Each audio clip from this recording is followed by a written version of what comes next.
Hari ini pengumuman SNPTN tahun 2019. Mungkin sebagian dari kalian udah deh buka pengumumannya. Atau mungkin sebagian dari kalian kayak masih nanti aja deh nunggu pengumuman teman-teman dulu atau lainnya. Gimana? Udah lihat pengumumannya? Banyak sih yang keterima. Dan mungkin ada beberapa orang di sana yang lagi seneng banget karena telah mencapai apa yang mereka inginkan, yaitu masuk kampus impiannya. Tapi mungkin lebih banyak orang yang sedih, bingung harus gimana karena mereka gak lolos di SNPTN tahun 2019 ini. Dampaknya tuh gede banget sih menurut gue ya.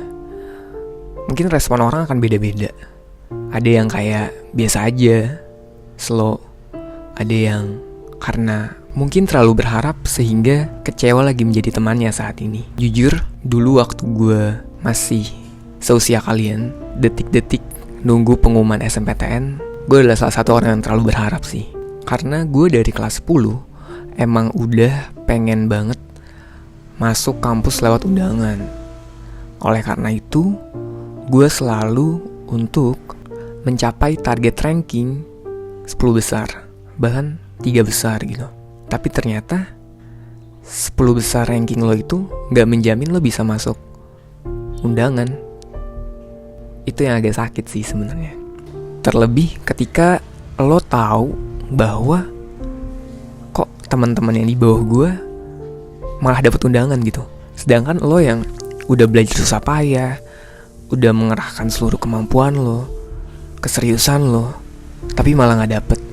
Yang jadi pertanyaannya waktu itu adalah, Tuhan adil gak sih? Itu yang selalu ada di pikiran gue, di benak gue, waktu gue gak keterima SNPTN. Gue selalu berdoa sama Tuhan, bilang sama Tuhan kalau, ya Tuhan, semoga mereka yang dapat SNPTN adalah orang-orang yang lebih berusaha, lebih pintar, lebih punya banyak kemauan dan kemampuan dari gue, atau mereka yang membutuhkan di luar daerah sana. Gue agak iri sih sebenarnya, agak kurang suka sama mereka yang dapat undangan, tapi kok kalau gue lihat kemampuannya dan kemampuannya itu di bawah gue gitu. Mungkin gue waktu itu beranggapan bahwa mereka kurang serius, mereka kurang bersungguh-sungguh untuk mencapai itu, tapi kok dapet gitu.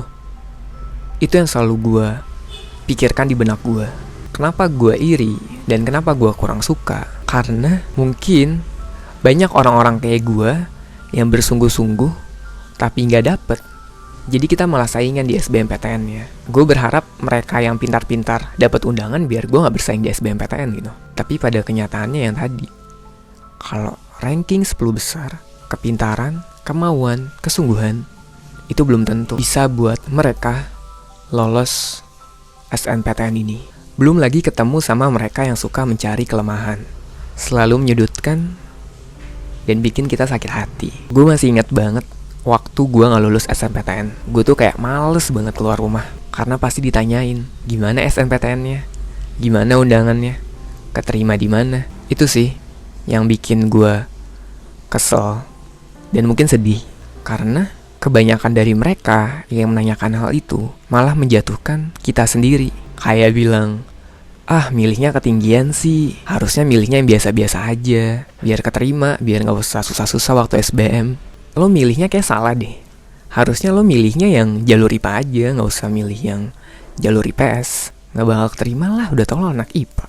Lo yakin mau SBM IPS? Yakin bakal keterima? Kuat gitu ngejar materi 3 tahun anak IPS? Itu sih alasan-alasan gue yang buat gue malas banget keluar rumah. Mendingan ngurung diri di kamar daripada keluar. Daripada denger omongan yang menyakitkan, mending di kamar aja gak sih?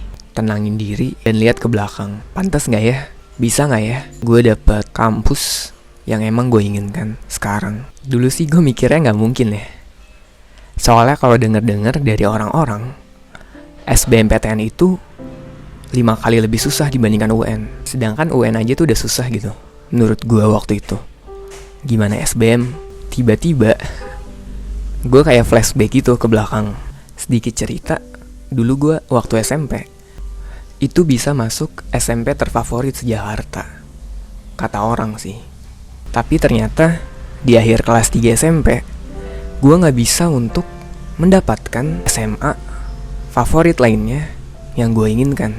Tiba-tiba muncul pertanyaan bahwa masa lo pengen gagal lagi di kegagalan yang sama?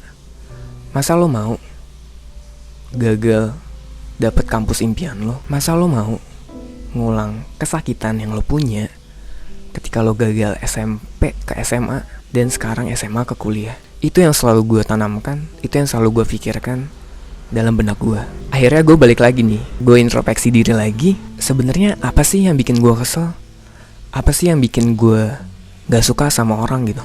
Ya waktu gue cari tahu, ternyata cara mereka untuk mencari kelemahan gue, menyudutkan gue, itu yang gak gue suka.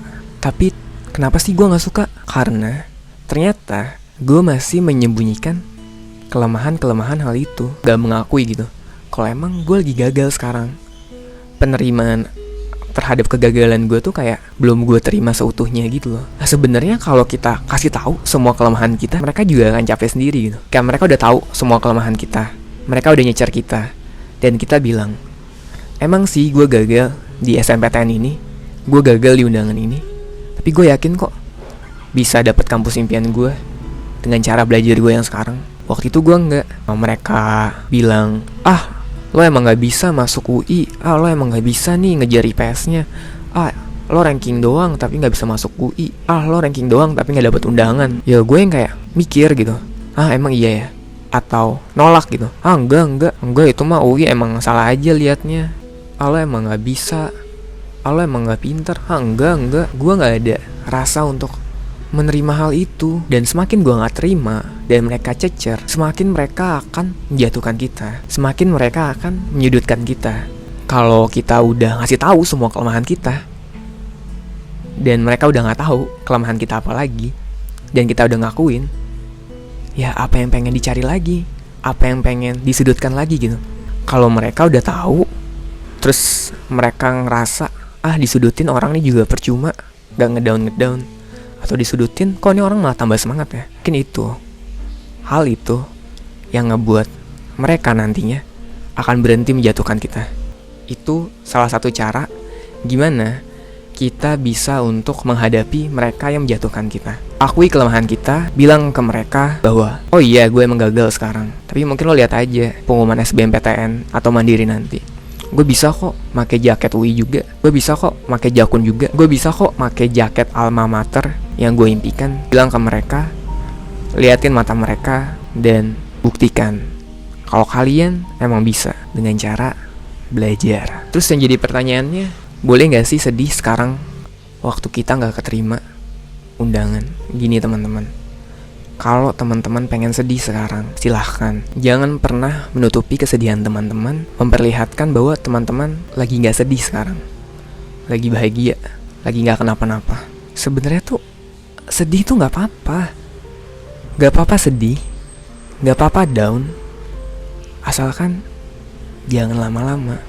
Buat apa menunda kesedihan kalau ujung-ujungnya kesedihan itu akan muncul lagi teman-teman.